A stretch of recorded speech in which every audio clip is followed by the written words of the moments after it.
আইডিয়াটা ঠিকই আছে। ওই তো মাশাআল্লাহ সবুজ আছে।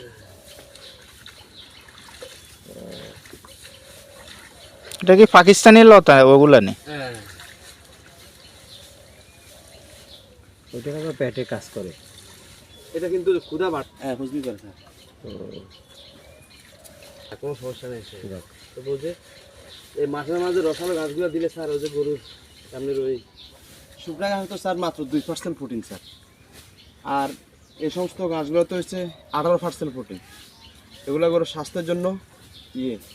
তবে কিন্তু এখন আমার এর তো এখন ওই যে এসল দিচ্ছি স্যার, এসল 2 দিন দিছিলাম, কিন্তু এর একটু খাওয়ার ইয়ে কম স্যার। ওই যে ক্রিম ইঞ্জেকশন দেওয়ার পর একটু খাওয়া খাওয়ার রুচি কম ছিল। এখন আপনি ওই যে এসল ইঞ্জেকশন দিই, এর খাওয়ার রুচি। আমাদের তো গরু একেবারে কম এখন, আমরা একসময় যে 10-12টা গরু ফেলতাম, আর তখন গরুরে আমরা ওই যে একবেলা খাওয়ান দিতাম, আর সবসময় গরু এভাবে ওই যে ঘুরি ঘুরি খায়।